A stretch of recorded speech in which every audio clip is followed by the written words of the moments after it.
Então, nós estamos aqui, boa noite a todos, bem-vindo à nossa aula da Central da Reabilitação. E a ideia é fazer uma discussão hoje sobre os mecanismos que levam a musculatura dos pacientes com doença pulmonar obstrutiva crônica a ter uma grande limitação funcional, ter a fraqueza, ter a baixa resistência à fadiga, né? Como é que a gente vai discutir? Como eu falei, é um tema denso e espero que vocês possam aproveitar e no final a gente vai abrir para a gente poder bater um papo legal sobre o assunto.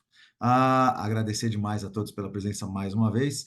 Vamos que vamos. Esses são os locais em que eu trabalho, agradecer a todos eles, pois sem eles não haveria leite na mesa das minhas filhas.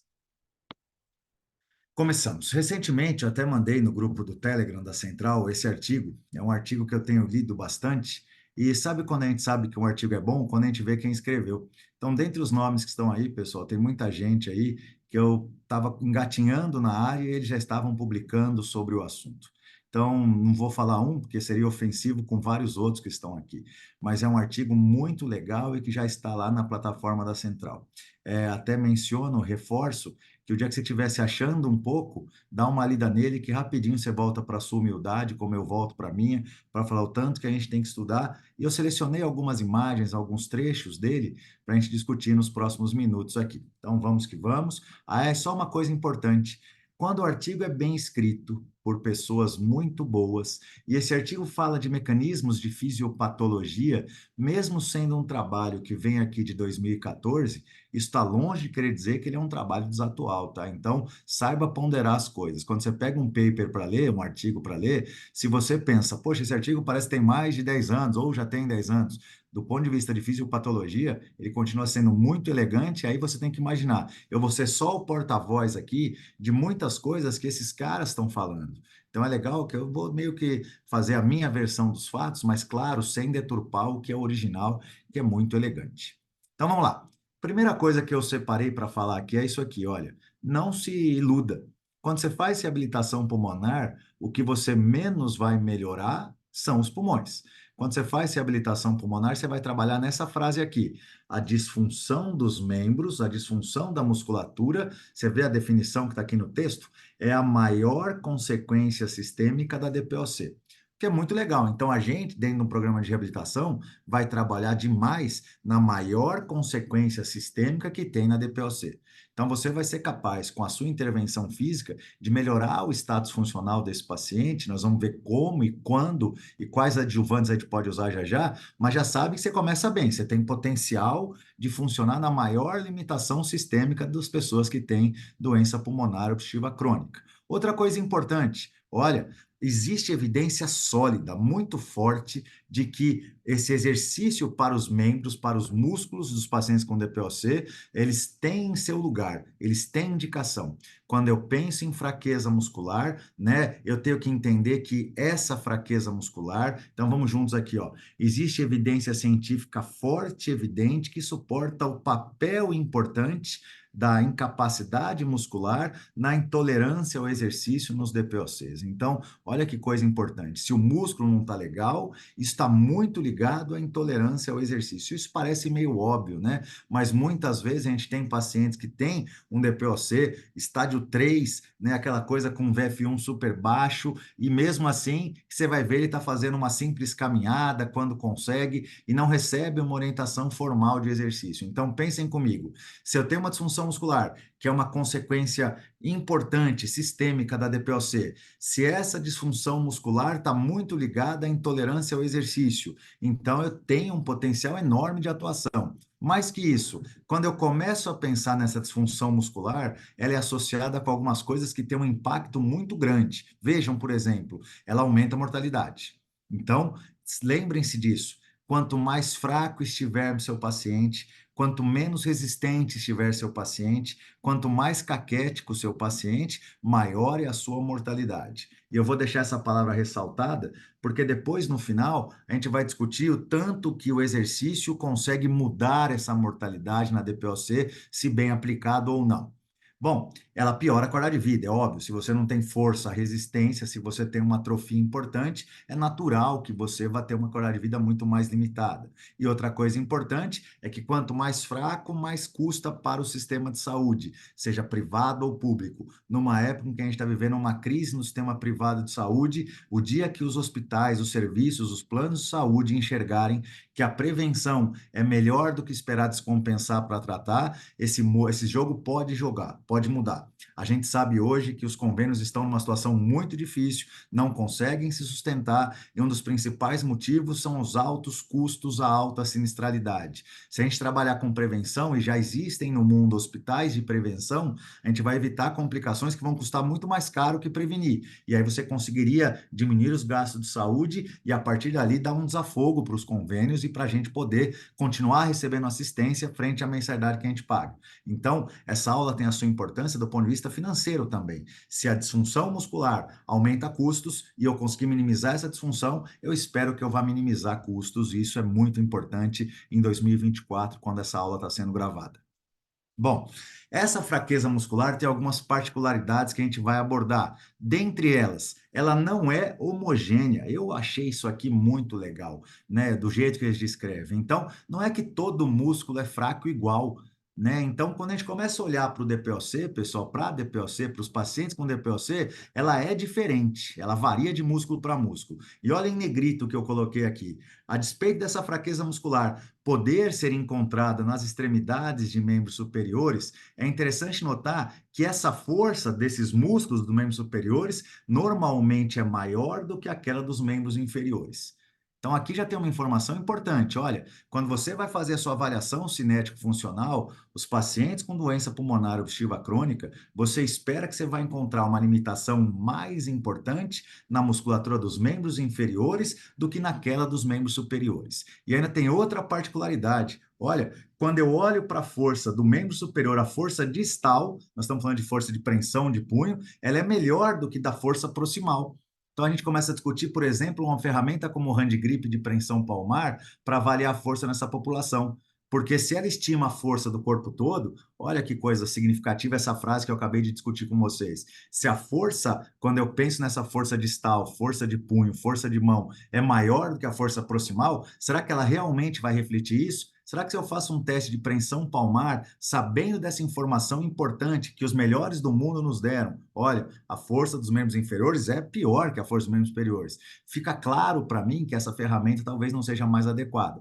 Vale para comparar o paciente com ele mesmo, mas acho complexo estimar a força global apertando apenas uma apreensão palmar, pensando na DPOC e nessa informação que está sendo apresentada para vocês agora. Bom, ainda nesse aspecto, vamos entender alguns detalhes que estão no artigo para mostrar o tanto que é importante entender atrofia e perda de força. Então, são 4 gráficos que são apresentados e eu vou mostrar para vocês esse aqui, que é o A. Primeira coisa importante, probabilidade de sobrevida, atenção nesse quadradinho vermelho que está piscando aqui na frente de vocês. Primeira coisa é que tem a ver com o volume expiratório forçado no primeiro segundo. Você vê, o laranjinha e o verdinho são aqueles que estão com VF1 maior de 50%. E quando eu olho para aqueles diminuídos, opa, olhando para o azulzinho, para o vermelhinho, já me dá a impressão que eles estão piores. Mas você vê que ter o VF1 baixo não é igual.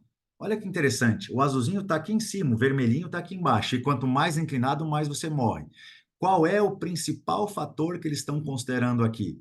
Eles estão fazendo uma avaliação pensando na área transversa muscular da sua panturrilha, por exemplo.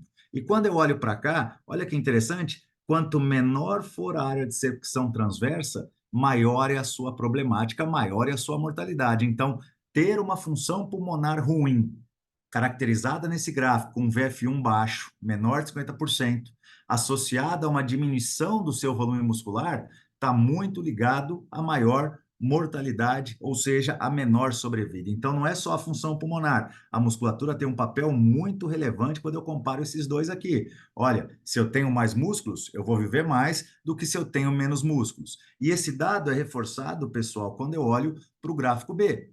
Vejam ele quicando aqui, pensando em sobrevida de novo, pensando em IMC. Olha que interessante. Aqui chama a atenção que os dois pacientes tendo IMC baixo ou IMC normal, que são o azulzinho e o vermelhinho, você vê que eles estão aqui para baixo, estão morrendo mais. E quem é que morre mais, pessoal? Quando eu começo a olhar para cá, a gente está pensando em quem tem menos massa magra. Então, assim como se falou de secção transversa de um músculo, a gente está falando agora da massa magra geral na composição corporal. Quem tem menos massa magra morre mais, a despeito de ter um IMC normal ou um IMC diminuído. A diminuição da massa muscular é o fator mais importante. Não é só a perda de peso, é peso magro. Então, fica claro, ao ter um paciente com IMC ainda normal, nós podemos pensar aqui nos bronquíticos, que muitas vezes não tem uma perda tão importante do peso ponderal, mas tendo pouca massa muscular, esse paciente tem um comprometimento importante. Então, de novo, isso aqui está ligado diretamente à mortalidade. Então, eles afirmaram lá naquela frase inicial, ter menos secção transversa e pior função pulmonar morre mais. Eu tenho uma situação em que eu tenho IMC normal ou baixo, mas com baixa massa muscular, massa magra, eu morro mais. E se eu deixar esse dado para trás e vier num dado puro, um dado de força de quadríceps, um dado que a gente gosta de avaliar na avaliação funcional, olha que interessante. Quem tem uma força normal do quadríceps está muito menos suscetível a ter que passar por um transplante, por exemplo. Quem tem uma força diminuída em quadríceps acaba tendo aqui, no decorrer do tempo, no follow-up de anos, aí, um risco muito maior de ser submetido a um transplante e é exponencialmente bem maior. Então, você vê, a disfunção pulmonar está ali, pensando em transplante, mas se o cara mantém massa muscular, o transplante vai ficando para depois, né? E pensando na catástrofe que é o transplante pulmonar, não é uma cirurgia fácil. E outra coisa interessante, aí nós vamos pular para o gráfico D, é pensar na fadiga, pela escala de Borg, na fadiga de membros inferiores. Olha que interessante, quando eu olho para um paciente que tem a doença pulmonar, que está em vermelho, mas que ainda tem força no quadríceps, você veja que ele tolera a fadiga semelhante a um paciente, a um indivíduo controle que nunca teve doença. Então, veja, se eu tiver um paciente pneumopata que mantém a força de quadríceps, pode ser que a força dele seja semelhante à de uma pessoa que não tem a doença, pensando em fadiga de membros inferiores. Né? E quando eu olho para o quadríceps muito fraco, seja normal ou doente, ele vai tender à fadiga. Então, é legal a gente pensar nisso. Quer dizer,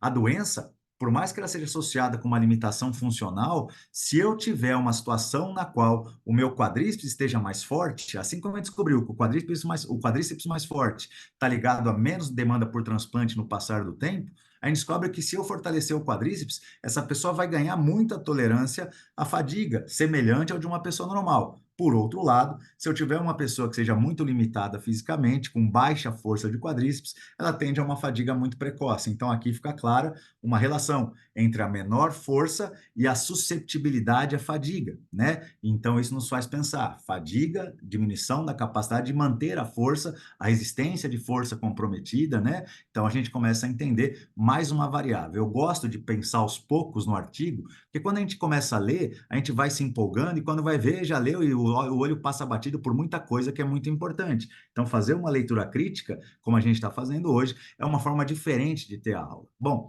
dito isso, uma outra informação que salta aos olhos, figura bonita, que também merece atenção, porque ela me coloca aqui algumas frentes de batalha para pensar enquanto fisiologista, enquanto profissional que vai usar a fisiologia para fazer uma reabilitação adequada, pensando na fisiopatologia. Então, algumas são bastante óbvias. Olha, quando eu olho para o trofismo de uma pessoa normal em relação a um DPOC, fica claro que, com o passar do tempo, ele tem uma tendência, com o agravamento da doença, com a piora do estadiamento, a perder massa muscular. Isso não é só da idade, não é só o fenômeno de sarcopenia, tem a ver também com o fenômeno de caquexia, a resposta agressora que a doença causa, e nós vamos ver como come a massa muscular do indivíduo. Então, ele vai puxar para atrofia, isso é muito importante. É claro que o marcador dessa limitação funcional passa pela fraqueza, então, quando eu olho para esse domínio aqui, eu vejo claramente, os trabalhos são sólidos em mostrar que os DPOCs têm tendência a ter uma menor capacidade de geração de força, e o marcador de força de quadríceps é muito importante. Então, quando eu olho para cá, eu sei que a doença puxa para uma atrofia importante, eu sei que essa atrofia vem associada à fraqueza significativa, e esses pontos são bastante óbvios de eu enxergar. E aí a gente começa, isso não precisa ser tão profundo para captar. Agora, se eu deixar esses dois para trás, eu quero chamar atenção para essa fatia da pizza aqui, que é a mudança do tipo de fibra muscular. Aqui você está vendo as fibras tipo 1, fibras vermelhas, fibras de resistência na DPOC, e as fibras tipo 2 representadas aqui mais escuras, que seriam as fibras brancas. O que você vai perceber aqui é que as pessoas normais acabam tendo um predomínio mais interessante de fibras tipo 1 em relação às fibras do tipo 2. E quando a pessoa vai evoluindo para a DPOC, o que acontece é que eu começo a ter uma mudança no tipo de fibra. Essas fibras que antigamente predominavam nas fibras de resistência, hoje vão ter uma característica até de força, tipo 2. E como toda fibra tipo 2, o que a gente sabe é que ela tem uma fadiga precoce. E a gente pode até fazer essa questão, esse paradoxal mesmo. Quer dizer, como é que eu estou afirmando que a força desse cara é menor, que ele tem uma atrofia, se ele vai ter mais fibra de força? É uma pergunta que me fazem muito. É porque a qualidade dessas fibras é muito ruim. Em termos de massa em si, as fibras vão se transformando, mas a tendência é que você vá tendo apoptose celular, substituição de tecido muscular por tecido gorduroso, você vai tendo uma situação na qual eu tenho essas fibras literalmente diminuindo o seu trofismo e a qualidade de função. Então, entenda, não é porque eu tenho um aumento das fibras tipo 2 em relação às fibras tipo 1 com a doença que necessariamente eu vou estar mais forte. Não é tão simplista assim, porque essas fibras tipo 2 que vão predominando no DPOC, elas têm um baita de um problema, elas não funcionam bem. Segundo, as fibras de resistência, as fibras tipo 1, as fibras 2A, elas vão perder muito da sua capacidade oxidativa. Então, você não tem resistência à fadiga, você acaba que você não consegue aproveitar oxigênio, você tem uma relação de capilarização por fibra que não é gostosa, acaba que para o sangue chegar, para o oxigênio chegar é muito difícil. Então, é importante reforçar isso. O fato do paciente ter um aumento das fibras tipo 2 em relação às fibras do tipo 1 não significa que ele está mais forte. Pelo amor de Deus, não confunda as coisas. Essas fibras são disfuncionais, a resistência é baixa e a geração de força também é comprometida. Embora eu tenha mostrado anteriormente que alguns pacientes com DPOC podem manter uma força maior e, consequentemente, postergar a fadiga, o que a gente mais vê com o estadiamento avançado da doença, com o GOLD subindo, né, com a função pulmonar piorando e a doença progredindo, é que esses pacientes vão perdendo essa geração de força. E perdem força e resistência, nesses aspectos a gente falou bem da força, do trofismo nesses 3 degraus aqui, mas a gente pode puxar para cá e pensar agora na disfunção mitocondrial.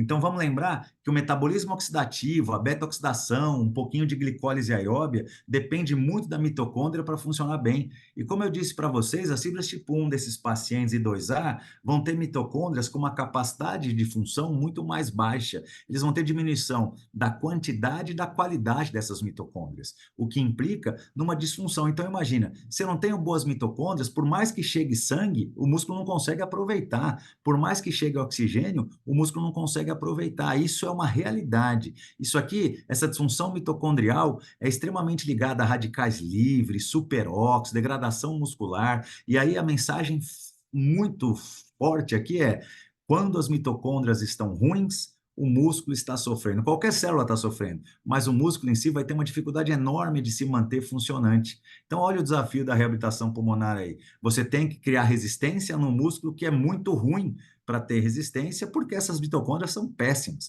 E essa conversão de energia que as mitocôndrias fazem, de tornar a gente um carro econômico, quer dizer, eu queimo gordura, tenho muito ATP, tenho muita energia, sem elas a gente vai ter uma baita de uma problemática. E para acabar de azarar, esse outro quadro aqui, também é muito forte esse pedaço da pizza. Nós estamos vendo aqui duas enzimas oxidativas extremamente importantes, a citrato sintase e outra que tem um nome um pouco mais feio, que é a hidroxiacil-CoA dehidrogenase. Hidroxiacil-CoA dehidrogenase. Já pensou? O que você está vendo nesses quadradinhos aqui? Você não precisa lembrar o nome da citrato sintase ou da HADH, mas tem que saber o seguinte: para funcionar bem tua célula, ter resistência, ter energia fácil, elas teriam que estar altas. E você vê claramente aqui no gráfico que, em relação às pessoas normais, os vermelhinhos estão todos lá embaixo.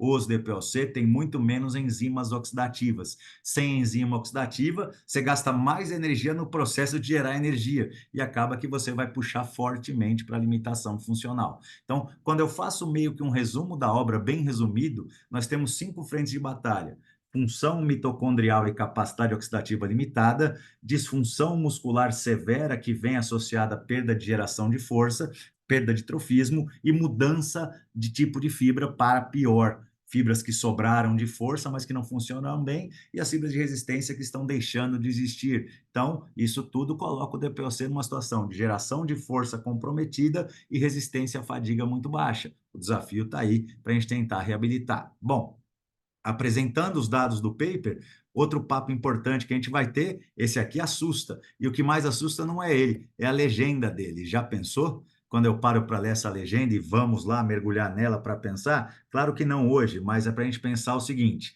olha para essas duas setas aqui. A setinha que está ativa tem uma pontinha uma espículazinha na ponta. E a inativa é que está bloqueando, quando tem um Tzinho aqui no final. Opa, acabei de estragar a minha apresentação. Voltou. Então, assim, a inativa é aquela que está bloqueando. Então, eu tenho uma seta ativa que faz funcionar e uma inativa que está bloqueando o processo de acontecer. Vamos olhar para cá simples. Então, pensa tudo que eu falei até agora, a DPOC tende a ter dificuldade de manter a massa muscular. Um dos mecanismos está aqui, ó. Nós temos sinalizadores de hipertrofia. Você veja, por exemplo, células satélites podendo aderir no seu tecido para estimular a síntese proteica, a proliferação celular, a regeneração muscular. A gente sabe que é um dos mecanismos de reparação muscular, vem por célula satélite, e você já percebeu que aqui barraram a entrada dela, inativaram essa possibilidade. Então, começamos nosso problema na DPOC. Se eu for depender de células satélites, células progenitoras, para poder fazer novos tecidos, eu estou perdido, porque eu tenho um bloqueamento importante dessa capacidade de repor tecidos avariados pela circulação sanguínea. Outro aspecto importante é que quando eu quero fazer síntese proteica dentro do citosol, pessoal, eu dependo muito de um fator de crescimento semelhante à insulina, e olha o nome, fator de crescimento semelhante à insulina do tipo 1. Ele é muito importante para eu fazer com que a síntese proteica e a proliferação celular, a regeneração possam acontecer. Mas qual é o problema? Esse processo, essa cascata anabólica, que iria depender da célula satélite, essa aqui você já matou. Ah, então eu tenho o IGF-1 que vai acoplar na membrana para fazer síntese proteica. Mas você descobre que eu tenho sinalizadores de atrofia, eu vou apagar para apontar para vocês, como por exemplo a via da miostatina, que acaba bloqueando a sua capacidade do IGF-1 em fazer síntese proteica. Então, não quero ser assim, falar cada uma desses nomes, que seria muito assustador, mas a mensagem aqui é: para você repor o músculo que você perdeu na reabilitação, é possível, mas é um baita desafio. Nós vamos ver o que eles têm feito atualmente para tentar conseguir isso, mas você bloqueia a capacidade de células satélites se agruparem ao músculo para ajudar na regeneração, você bloqueia a capacidade do fator de crescimento semelhante à insulina poder estimular uma cascata de síntese proteica, e uma parte desse bloqueio vem de uma via chamada via da miostatina. Essa miostatina é danada para induzir proteólise, pessoal. Além disso, você tem aqui espécies reativas de oxigênio que degradam sua musculatura, estimulando esse nome curioso, né? Foxo, que na via final, quando eu penso no foxo, eu tenho que pensar que eu estou estimulando alguns genes aqui que vão expressar substâncias como atrogina e Murphy 1. Opa, atrogina e Murphy 1 quer dizer o seguinte: se isso aqui começar a crescer no seu tecido só se destrói. Eles estão muito ligados à proteólise. Então vamos pensar aqui, eu tenho a miostatina estimulada, radicais livres, espécies reativas de oxigênio estimuladas, eu tenho a própria inflamação, que é característica da doença, que vão estimular fatores de necrose, estimular o aumento da atrogina do Murphy e vão acabar levando o seu tecido para uma maluquice que passa até pela autofagia. Seus tecidos começam a se comer. Além disso, o sistema do ubiquitina proteasoma está hiperestimulado. Essas cascatas de Murphy e atrogina estimulam fortemente a ubiquitina proteasoma, e isso aqui vai levar a seus filamentos contráteis, pessoal, a literalmente começarem a se degradar em aminoácidos dali para as vias finais, e você não consegue manter a musculatura. Então, você tem isso aqui hiperestimulado para fazer destruir, e toda a sua via anabólica inibida, em parte pelo próprio estímulo catabólico. Então, você veja,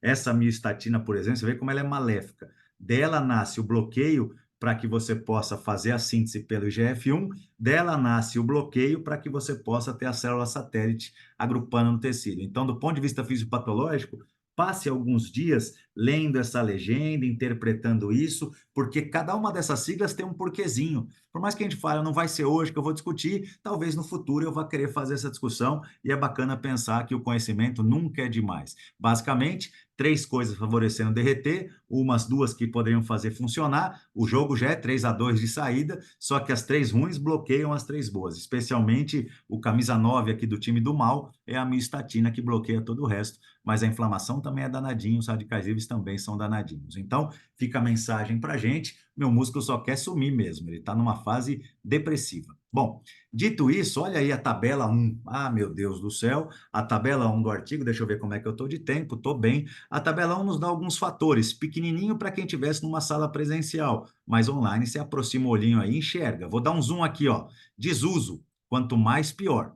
Então, se você faz desuso, você vai estar associação direta, a literatura é forte, mais fraqueza, mais atrofia, a mudança do tipo de fibra tem a ver com desuso, então você vai trocar as fibras 1 e o desuso da resistência, porque o que é o DPOC? Vamos lá na padaria, não vou não, estou cansado. Para levantar já tem preguiça. Quem faz home care sabe o que é isso. Quem está no hospital sabe o que é isso. Para levantar da cama já é difícil, mas aí ele vai usar mais força. Agora, para manter ele fazendo essa resistência é um baita desafio. Então, o desuso te azara. Então, você tem lugar porque você combate esse desuso. O danado é a inflamação. A inflamação desencadeia uma cascata proteolítica severa. E isso é complicado, né? Porque muitas vezes vão tratar essa inflamação com corticoide, que daqui a pouco você vai ver que também faz mal para a musculatura. Então a inflamação está lá, né? Maior ou menor, a gente sabe que é uma inflamação subclínica muitas vezes, e com as agudizações, ela come o cara vivo. Então, quanto mais agudizado, pior é o quadro. Terceiro, o estresse oxidativo. Lembra que a gente falou daquelas radicais livres, as espécies ativas de oxigênio? Doença inflamatória, pessoal, tem muito a ver com radical livre, tem muito a ver com estresse oxidativo. Basicamente falando, olha ali, ó, desencadear da cascata proteolítica, ele está muito ligado à perda de resistência, ele está ligado à intolerância e à fraqueza. Então, quanto mais radical livre você tiver, pior para você. Se eu fosse fazer uma explicação simplória, ruim sobre radicais livres, basicamente, um dos nomes que eu mais cito, um dos mais famosos é o superóxido. O superóxido é um radical livre que a gente fabrica. Só de estar vivo a gente fabrica superóxido. Nossa mitocôndria, nossa célula, para existir, ela fabrica isso aqui.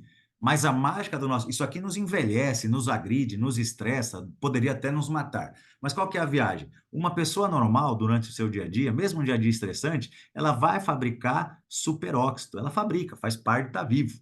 Mas o que que nós temos que nos protege? Nós temos na gente substâncias antioxidantes, como, por exemplo, a superóxido dismutase. E o que que é uma pessoa que tem um balanço redox normal, um balanço desse aspecto de estresse oxidativo ainda protetor? A gente que está, entre aspas, normal, eu tenho uma fabricação maior no meu dia a dia da dismutase que anula isso aqui do que do maligno. O maligno é superóxido e o bonzinho é a sódio. E quando eu estou bem, eu fabrico mais sódio do que superóxido. Então, por mais que eu fosse envelhecer no meu dia a dia, eu tenho uma reserva que garante, não vem não, que eu te preservo e faço você se regenerar. Então, o balanço redox aqui, essa questão de estresse oxidativo, eu gosto desse exemplo. Então, eu faço uma coisa que me faz mal, mas eu fabrico mais de uma coisa que me faz bem. O que que vai acontecer na DPOC? Está escrito aqui. O que que é o estresse oxidativo? O que acaba que acontece lá na DPOC é, ele fabrica superóxido pra caramba, e a produção de sódio da dismutase é baixa. Então, quem ganha a guerra? Ganha o mal. Acaba que seu músculo não consegue se repor. E o exercício é bacana, se bem aplicado, porque teoricamente ele consegue meio que puxar a desgraça de volta para o normal. Não é fácil, mas é possível, né? O próprio óxido nítrico, que é vasodilatador, entra nessa discussão aqui, pessoal. Quando eu estou muito estressado, minha fabricação de óxido nítrico acaba sendo muito baixa. Quando eu estou bem, ela aumenta. É mais ou menos nessa cascata aqui. Quando eu consigo aumentar os antioxidantes, minha vida fica melhor. Então, dentro dessa discussão aqui, óxido, oxidante, superóxido, óxido nítrico, você veja que as coisas vão se misturando. Não é o fórum de se aprofundar agora, mas você pegou a ideia básica que os antioxidantes estão perdendo a guerra na DPOC. Outra coisa ruim, se o estresse oxidativo é ruim, a hipoxemia é péssima. Se o paciente está hipoxêmico, ele tem uma menor capacidade de síntese proteica, você vê que isso aí, todas as características diminuem a síntese proteica, ele estimula aquela cascata de degradação, pessoal. Aqueles mecanismos que eu mostrei da miostatina, espécies ativas de oxigênio, inflamação, eles são todos estimulados pelo oxigênio, pela hipóxia. Então, quando eu estou hipoxêmico, é como se eu jogasse álcool no fogo.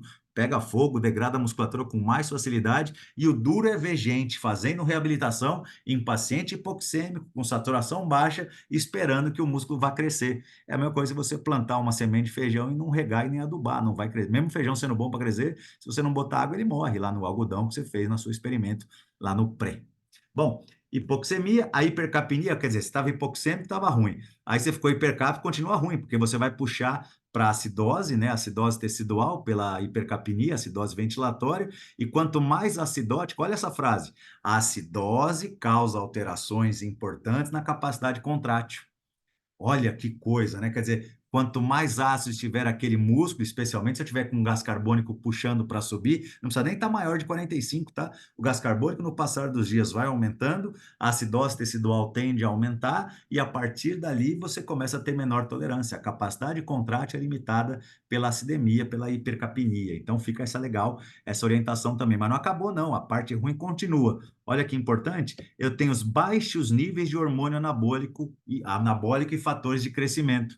Então, o meu IGF é menos expressado, o IGF-1, que é o fator de crescimento, o meu GH, os meus hormônios que favorecem a síntese proteica e a proliferação, são hipoliberados. Então, não é incomum, até mesmo a testosterona diminui, acaba que eu tenho minha capacidade anabólica muito ruim, e a gente vai pensar, então, se eu tenho menor expressão de testosterona e GH, seria possível repor esses hormônios num DPOC? A verdade é que tem estudos sobre isso. O que eles falam? A gente pode discutir no final da aula. Mas olha, se eu tenho esse hipogonadismo, essa tendência a uma menor expressão de hormônios anabólicos e fatores de crescimento, se eu repusesse, talvez fosse uma jogada para ajudar o cara que tem um déficit de doença, não é anabolizante a partir dali, né?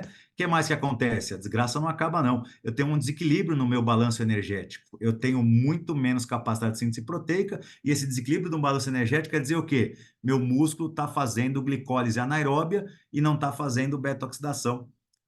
Se eu tenho oxigênio suficiente no músculo, ele queima gordura feliz, ele usa o ácido graxo para ter energia, faz um monte de ATP, mas quando eu estou sem oxigênio, esse músculo faz glicólise anaeróbia, e a partir dali, pessoal, ele vai liberar muito hidrogênio, ele vai consumir seus tampões, e ele diminui a sua capacidade de síntese proteica. Então, quando eu olho para o balanço energético alterado, que puxa na falta de oxigênio, para glicólise anaeróbia, para proteólise, como é que eu vou fazer síntese proteica se eu estou usando as proteínas do próprio músculo para tentar manter a glicemia dessa célula? Porque numa condição hipóxica, queimar gordura como fonte de energia é muito difícil. Então, nesse momento, meu balanço energético está todo alterado, acaba que eu não faço síntese proteica, ao contrário, minha célula vira meio canibal e come os aminoácidos dela mesma para ter ATP na deaminação proteica. Aí você fala, poxa, professor, o senhor falou que a inflamação é ruim. Sim, mas o corticoide que é usado para ela também diminui a síntese proteica, aumenta a proteólise, aumenta os níveis de miostatina, diminui o GF1. Então, como é que você vai fazer para fazer crescer? Não vai fazer crescer, porque o corticoide que é usado, especialmente, o inalatório menos, né? Porque tem uma ação mais local. Mas se você tem uma agudização do quadro, acaba tendo que usar o corticoide sistêmico, isso aqui é 2 mais 2, acontece, não tem jeito. Né? Então fica essa outra dica também. Olha quanta coisa para a gente pensar em estudar e ver detalhes. Que bom que cada um desses itens tem as referências para a gente estudar cada uma delas. E a vitamina D tem a sua deficiência, pronto. Se você tem deficiência de vitamina D, isso é muito comum, ela está ligada diretamente à atrofia das células tipo 2 e a uma piora do metabolismo do cálcio. O cálcio é meio importante, porque ele sai do retículo, liga a troponina, desloca a tropomiosina, para a miosina poder encaixar na quitina, né? Então, quando você está com a vitamina D mais baixa, não estou falando para deixar a suplementação acima dos níveis normais, mas se o seu DPOC tiver com a vitamina D baixa, ele vai puxar para uma atrofia das fibras tipo 2, para fraqueza muscular e uma piora do metabolismo do cálcio. Ou seja, ele não consegue fazer síntese proteica, ele não consegue ser repotecido, não consegue gerar contração, sustentar essa contração. Então, esses domínios todos que eu falei são fatores que levam à atrofia muscular e à fraqueza. Agora tem um resumão da obra aqui, ó, que interessante. Fatores que levam o músculo a ser suscetível à fadiga. Primeiro, olha que importante, a fadiga central. eu tenho um feedback que é ruim, a fadiga não parte, o cara simplesmente não quer. Você vai explicar, a fadiga central é um mecanismo difícil de explicar, pessoal, mas o cara simplesmente não dá conta, não consigo mais e não tem Cristo. Você fala, meu, ele tá até.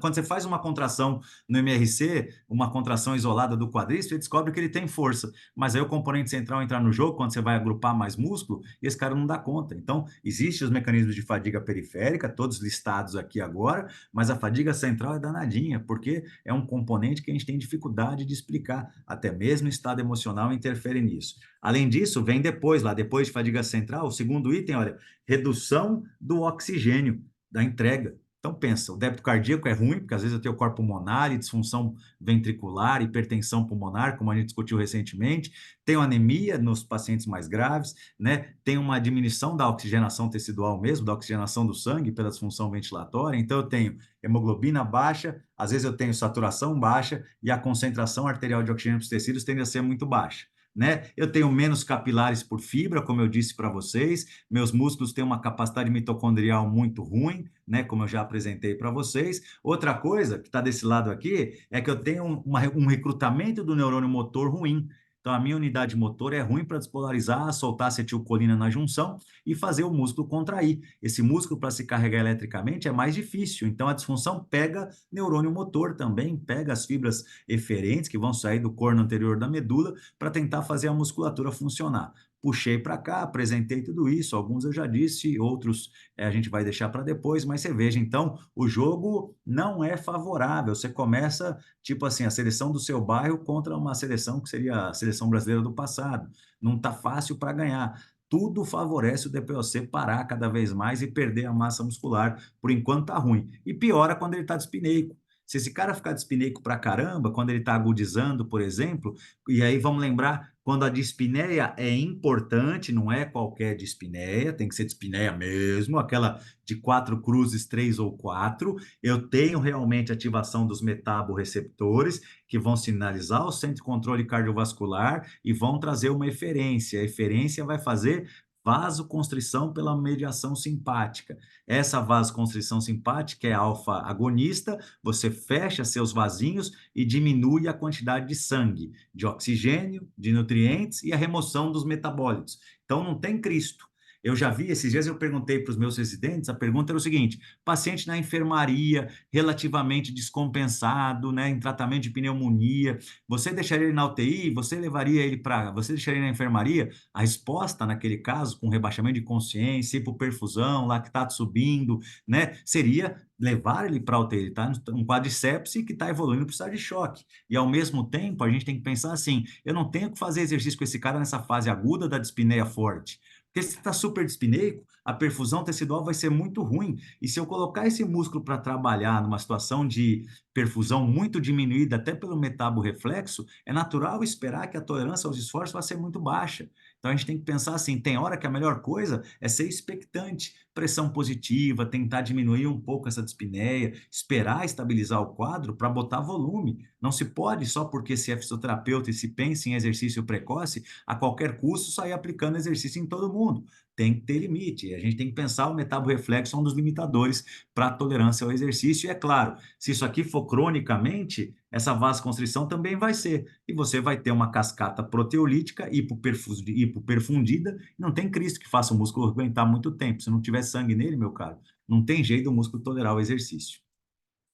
Se eu falei de sangue, não esqueça da hemoglobina. Se você sabe que o DPOC, quando está hipoxêmico crônico, pessoal, ele vai ter uma poliglobulia, uma polistemia, e aí só para lembrar, para quem não está acostumado, quando o HB passa de 56%, o hematócrito, né, passa de 56%, eu começo a ter um fenômeno de policitemia que também prejudica a oferta de oxigênio para os tecidos, especialmente favorece trombose, favorece eventos isquêmicos. Então, cuidado com a hipoxemia crônica com a polistemia, que a princípio seria compensatório, mas depois começa a fazer mal. Isso quando o hematócrito estiver acima de 56. Por outro lado, se o paciente tiver muito proteolítico, ele pode evoluir com anemia. E o que a anemia faz? Fadiga precoce, intolerância. A gente sabe que o paciente anêmico tolera muito menos exercício em relação ao paciente que não está anêmico. fazer uma menção para avaliar o sangue, porque tem a ver com mortalidade também. Quando você começa a ver que o DPOC está ficando muito anêmico, você sabe que ele morre mais, né? Se a resposta esperada para falta de oxigênio crônica é policitemia, especialmente no enfisematoso, se você vê que esse quadro virou, ele começou a puxar para anemia, é porque a proteólise está tão severa que não está indo só o músculo, não, está indo sangue, está indo hormônio, está indo tudo. Outra coisa importante da hemoglobina, pessoal, é que você tem que se lembrar da concentração arterial. Então, você acostumou-se com o oxímetro, 98%, mas uma coisa é ter, por exemplo, 98% num HB de 14. Outra coisa é ter 98% no HB de 7. Se você tem menos transportadores, você tem menos oferta. Então, cuidado, não se iluda só pela saturação da oxihemoglobina. Se você tiver menos hemoglobina, pode estar 100%, meu caro, que está faltando oxigênio em você. Então, esse é o conceito de concentração arterial de oxigênio que vocês podem se aprofundar depois. Mas cuidado, às vezes o oxímetro é traiçoeiro. Se o paciente estiver anêmico, esse valorzinho do oxímetro perde um pouco da sua relevância. De fato, ele é só metade do problema, né? Eu tenho que olhar para o oxímetro e para a hemoglobina com o exame de sangue. É importante ter essa noção e, sem dúvida, está ligado à fadiga. Se não está entrando, se não transporta, é claro que o coração vai sofrer muito mais, como fica claro aqui. A ventilação vai sofrer muito mais, o metaborreflexo vai ser mais ativado, a hipoperfusão vai ser mais precoce, a fadiga, a destruição, tudo aquilo que eu falei, vai ser muito mais fácil de acontecer. Inflamação está ligada à limitação desde sempre, pessoal. Então, se você pensou aqui em metaborreflexo, pensou em sangue, pense em monitorizar a resposta inflamatória, né? A gente já discutiu isso também em várias situações em que quanto maior a proteína ser reativa, menor a oferta de oxigênio para os tecidos. Isso hoje em dia não é difícil de se mensurar. Nós temos diversos trabalhos que mostram que o aumento de marcadores inflamatórios são ligados a uma incapacidade de tolerância ao exercício. Então, se você tem um paciente internado, você tem como ver essa proteína C reativa, se for ambulatorial também, e se você perceber qualquer valor acima de 10 miligramas por litro, isso chama atenção para uma resposta inflamatória, como a gente vê nesse paciente aqui internado no caso. Então, veja, ele interna com uma baita resposta inflamatória, que tende a uma estabilização, depois, quando ele começa a ter o processo de cura, há uma queda importante. Se eu pensasse em progressão de exercício, talvez aqui seria a hora de aumentar a intensidade do exercício. Mas começar a pensar, nós já discutimos no passado, marcadores inflamatórios e prescrição, na DPOC, em que a inflamação está no trigger, no gatilho do problema, sem dúvida nenhuma é muito importante. Agora, se você tem tudo isso para pensar, é legal a gente chegar aqui. O que funciona? Quando eu vou abordar como é que o tratamento para disfunção muscular na DPOC, e a gente sempre vai pensar em exercício, é o primeiro, olha lá, exercício aumenta a massa muscular, aumenta a força, aumenta a tolerância, se bem prescrito, né? Tem que ter dose, frequência, intensidade, tipo, tempo, volume, progressão, FIT-VP, né? Bonitinho, mas o que que a gente não sabe? Se muda a mortalidade. Então, os trabalhos não conseguem mostrar fortemente que a reabilitação consegue mudar desfechos. Melhora muita coisa, mas desfecho morte ainda é questionável e é difícil mostrar. Os estudos randomizados têm muita dificuldade em mostrar isso, mas melhora muita coisa interessante. Então, o exercício tem sim o seu lugar e eu, como entusiasta que sou do mesmo, sem dúvida vou falar que sim, né? Tem que fazer para caramba. Oxigênio. Oxigênio, você veja, para massa muscular nenhum efeito, para força nenhum efeito, para tolerância ao exercício tem o seu lugar, nos pacientes que desaturam, deixando isso claro, mas sim, aí sim o oxigênio mudando a sobrevida. Então, o oxigênio é uma das coisas que muda, ela muda a mortalidade da DPOC. Então, DPOC que satura, saturação menor de 88, PO2 baixa, poliglobulia, esse paciente que tem a demanda por oxigênio deve usar oxigênio, e aí o Gold te ajuda a entender como prescrever, como ajustar, é um capítulo para outra discussão. Mas se você juntar exercício, então pensa nessa união de forças, o exercício melhora a massa muscular, a força, a tolerância ao exercício. O oxigênio ajuda na tolerância, muda a sobrevida e você aumenta a massa muscular e a força com o treinamento físico. Então, se o paciente depende de oxigênio, beleza, treine-o, porque aí você vai ajudar a ganhar aquilo que ele tem dificuldade de ganhar só com oxigênio, ele não ganharia, que é a massa e a força. Terceiro, a nutrição sozinha, só comer direito. Olha, a nutrição sozinha não consegue nada, não consegue nada. A nutrição sozinha ruim. Agora, se eu pensar na nutrição com o treinamento, melhora a massa muscular, melhora a força, melhora a resistência, não sabemos sobre sobrevida. Agora, se eu pensar na nutrição, treinamento e suplementação de hormônio anabólico, também melhora. Então, comece a pensar um pouco fora da caixa, que tem gente no mundo, especialmente a referência 558 aí, ó, que está pensando nisso. Se eu suplementar esse paciente com testosterona, uma vez que ele tem um déficit, será que eu vou ter um ganho maior? Parece que sim. Então fica essa discussão, mas ainda não mexendo com sobrevida. E o resto aqui, você veja, a própria testosterona, que eu não coloquei aqui, ela consegue mexer com a massa muscular, com a força, não com a tolerância ao exercício, porque tem que ter treinamento associado. Só dar hormônio anabolizante sem treinamento não faz efeito. Tem que ter treinamento associado. Hormônio sozinho não funciona. Hormônio do crescimento, mesma coisa, aumentou massa, mas não mexeu em força nem resistência.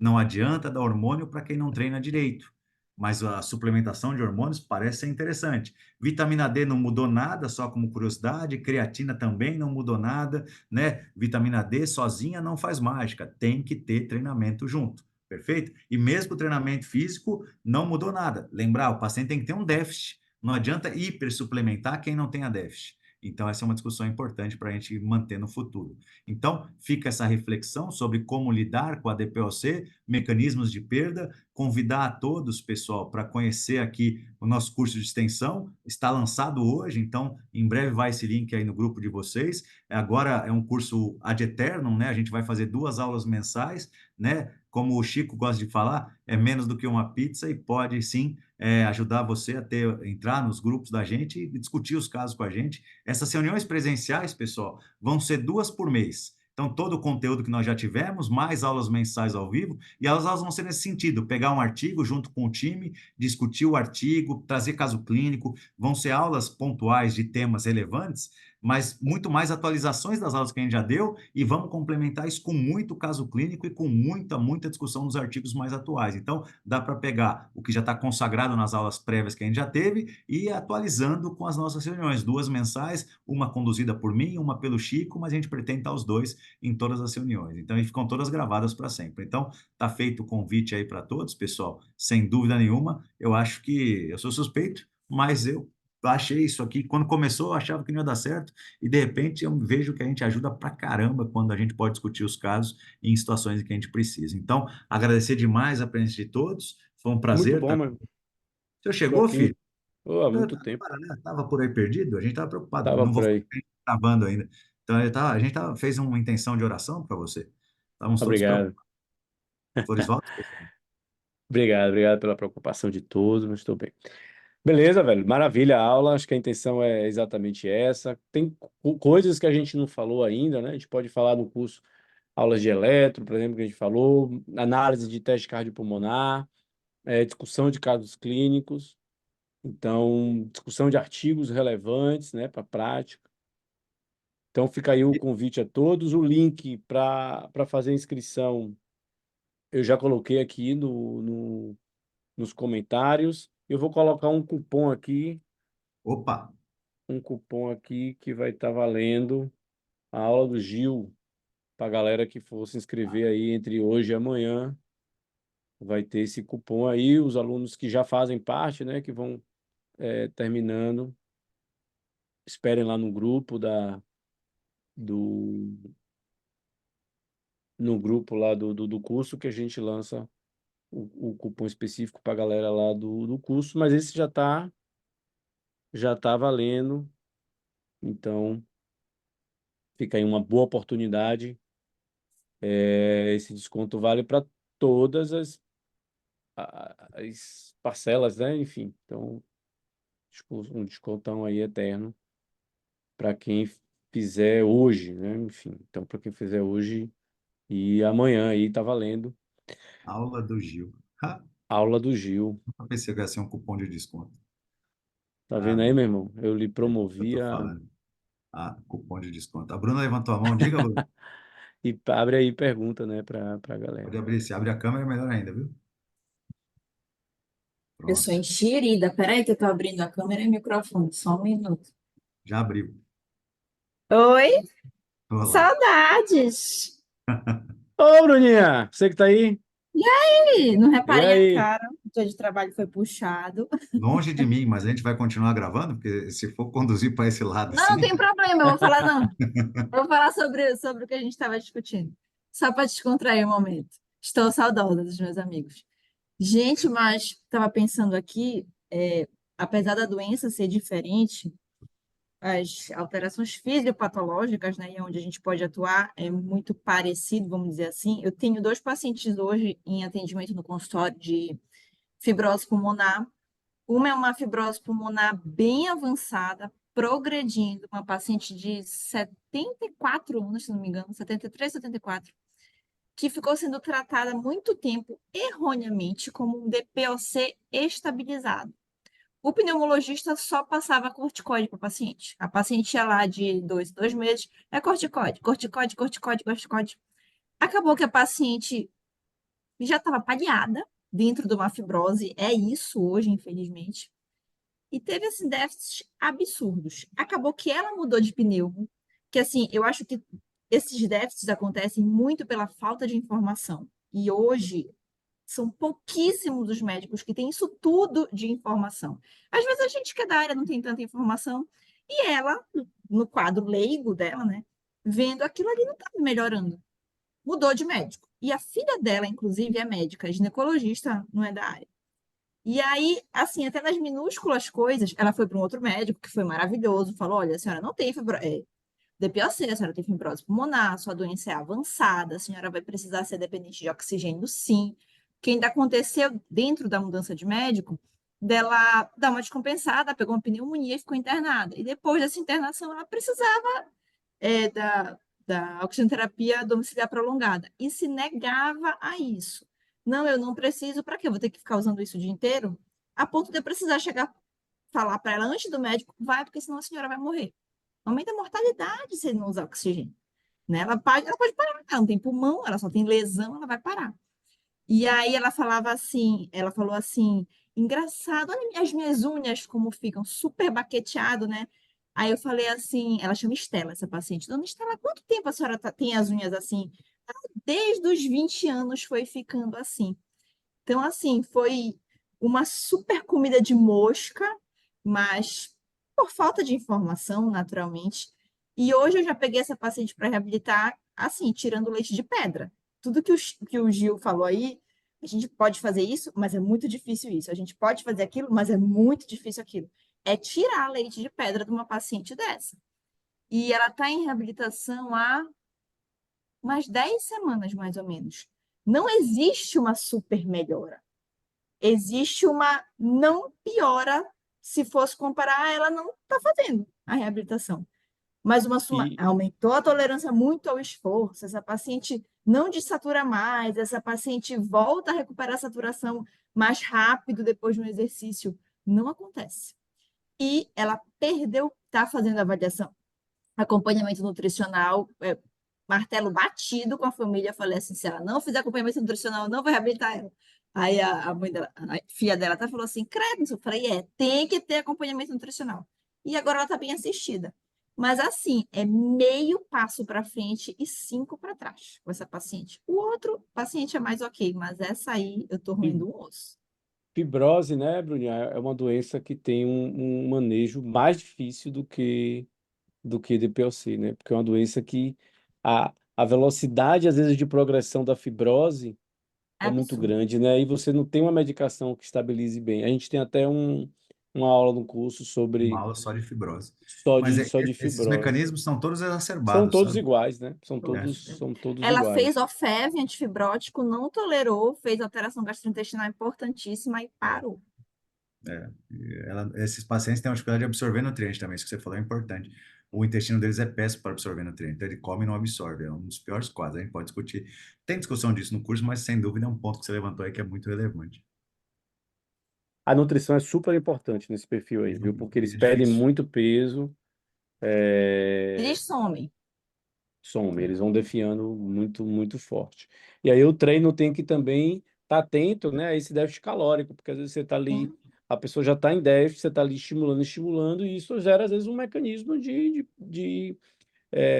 intolerância, né? Porque o exercício, como o Gil mostrou ali, aqueles mecanismos, ele atua, ele atenua aqueles mecanismos, mas é, é uma atenuação, né? Porque se a doença está ainda lá inflamada, É difícil. você tem bem dificuldade, você ganha até força, isso é uma coisa importante, isso muda muito o perfil, porque a força vem não da massa, a força vem da melhora da aptidão neural.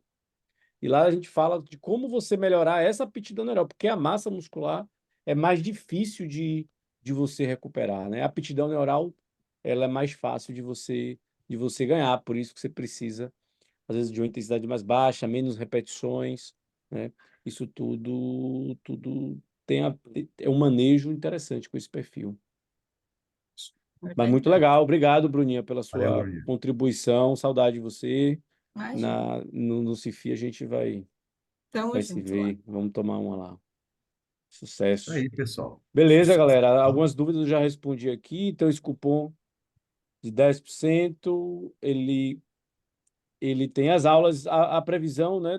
A intenção é ficar às quartas-feiras, às 8 horas, para a reunião do grupo, mas a gente pode também ver um dia, talvez alternar um pouco Eventualmente à também, tarde, eventualmente terça e quinta, né? Nunca segunda e sexta, que são dias mais difíceis. Normalmente terça e quinta. para que todo mundo possa começar. As aulas ainda não começaram, mas as aulas já estão lá, né? Já tem quase É. 40 aulas lá no sistema que vão ficar disponíveis enquanto estiver rolando a assinatura. Beleza, galera? Sucesso. Não, já começou, Obrigado. João. Já tá Tá, rolando. beleza.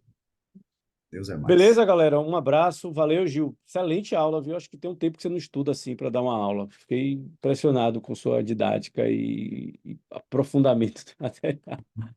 Fiquei aqui muito legal. Ah, Parabéns. o meu silêncio vai ser minha resposta para o senhor. Obrigado. Seu elogio me encheu de felicidade. Acho que a minha cor está mostrando assim. Bom saber que eu estou melhorando. Você tá, Obrigado. rapaz. Parabéns. Eu acho que você fez o nosso curso e está evoluindo. Agregou, as outras não prestaram. Obrigado. Poxa, Valeu. valeu, parabéns. Tchau, gente. Valeu, Fiquem com galera. Até um Deus, pessoal. abraço. Tchau, tchau.